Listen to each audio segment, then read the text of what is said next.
taking a look at the Salem Offshore Wind Terminal project. So this project is happening in Salem, Massachusetts. It is a public-private partnership. The involved parties on the private side is Crowley, and on the public side is the city of Salem, the state government, and the national government, as well as Massachusetts Clean Energy Center. So before 2014, there was a fossil fuel coal power plant sitting at this location on 60 acres of land. 42 of those acres were purchased by the Massachusetts Clean Energy Center and were leased out to Crowley to build this project. This project was mostly funded by federal funding and additionally by state government, the city, and back in 2024, the project came to a halt when the new administration pulled out funding for the project. Articles say that this project is mostly wanted by pretty much everyone except the national government. It is going to be helping the city of Salem and the state of Massachusetts with clean energy and bringing in plenty of money as well as jobs into the area. I will now begin by naming our stakeholders, what their stakes are, what type of stakeholder they are, internal or external, as well as the salience model. To begin, we have Crowley. So Crowley is the private corporation that is together in this public-private partnership. They are putting the project together, so their stake is project owner, project controller. They are an internal stakeholder, and they are definitive stakeholders because they have power, urgency, and legitimacy over the project. Our next is the Massachusetts Clean Energy Center.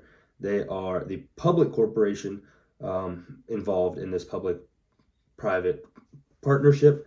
They are also running the project, so that is their stake. They are internal stakeholder, and they are definitive stakeholders because they have power, legitimacy, and they have urgency. Next, we have the city of Salem. These are also definitive stakeholders. They are internal stakeholders as well. Their stake is that they are also contributing to this project by funding it, and it's going on in their city. They are a internal stakeholder. All three of these that I just named want the project to be constructed because it's benefiting them. Next, looking at our other definitive stakeholders, we have investors. I didn't necessarily read up on who these investors were. I couldn't really find that, but I'm sure this project does have investments because of the private aspects of it. It likely also has some form of investors. That would make them internal stakeholders and definitive stakeholders because they have power, legitimacy, and urgency. Their power is if they pull out their money, the project will no longer continue. That is similar to our other two definitive stakeholders, the state government and the national government.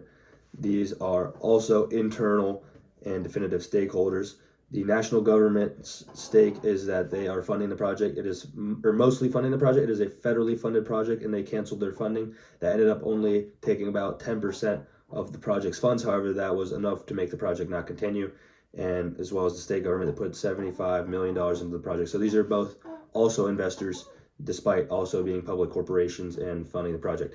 They are all definitive because they have power, urgency, and legitimacy and urgency, because they are attentive to the project of where they're putting their money towards. Legitimacy because they have their money there, they're able to make these claims, and they have power because, as we saw with the national government, when they pull out their money, there is no longer going to be a project. Our next stakeholders we'll be taking a look at are our expectant stakeholders. So for our expectant stakeholders, to begin, we have the SAFE and Salem Neighborhood Coalitions. These people's stake are that they want a seat at the table so they can negotiate the best plan for this project to benefit the city of Salem and the people of Salem the best.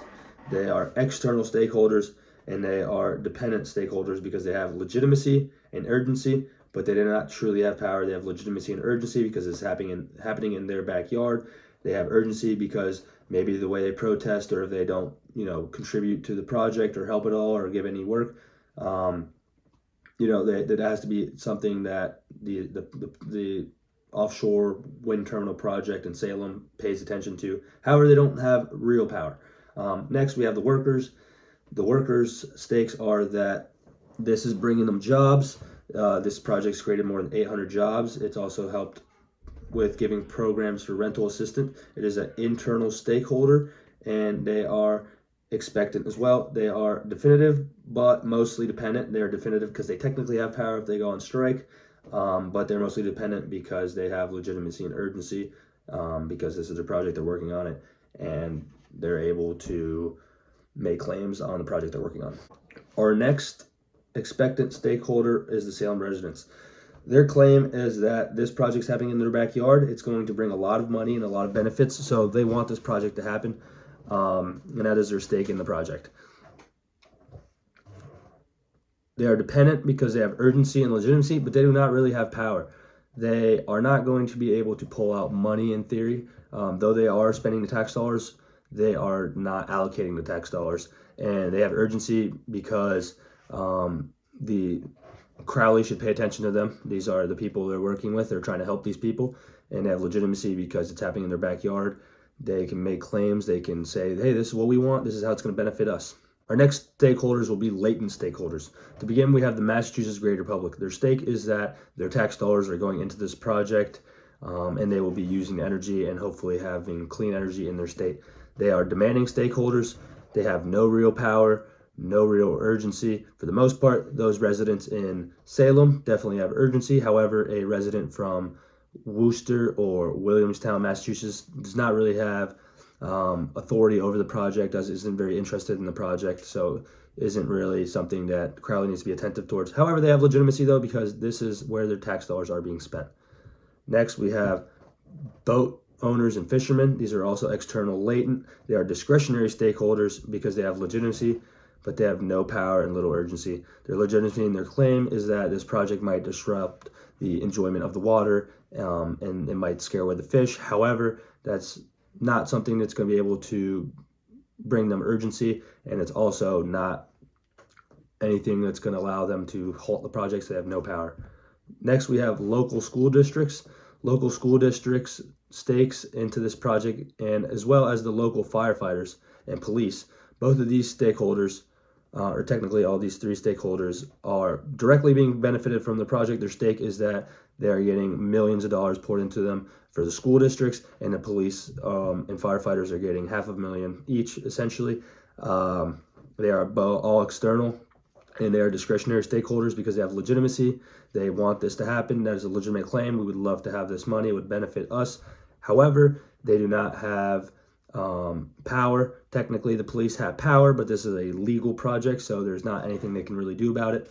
And they don't really have urgency because they are simply benefiting from the project. It's not like they are going to attack the project or do anything of that sort. They are just benefiting. Taking a look at the social implications and considering what the community wants in this project. The social implications for this project would be clean energy in the state of Massachusetts. That is something massive for the state of Massachusetts. Massachusetts cares a lot about that. It also is exactly what the community wants. It's bringing in a lot of money. They brought in a lot of different perspectives and different ears to hear about this project and how it could best benefit the city of Salem. There's a lot of money going into this project, and there's a lot of money going into the state of Massachusetts and the city of Salem in particular. Many jobs will be opening up. Everyone is benefiting. The community wants this project to happen. The challenges that have happened with this project is that the national government has pulled out their funding for the project, therefore the project can no longer continue.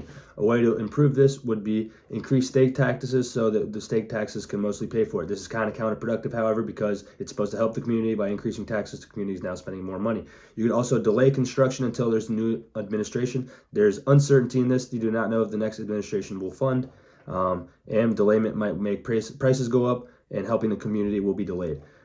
Additionally, we could have more wealthy people or corporations invest and give them incentives or shares in the revenue. This, I think, is the best solution to fix this problem. If you have more investors and promise them money, more people will invest, and the project will be able to be funded. The public-private partnership in this project will not help the project whatsoever. If it was individually a private project, they would be able to, once, not have the federal funding be pulled, and they'd have investors. They would also not have to help the community, which, that's not what we want. However, if it was a private project, they would not have to pour millions back into the community. Therefore, they can keep that millions and help contribute it back to the project. If this was a design bid build or design build, the money would stay within the project, and they would not have to redistribute that to the community.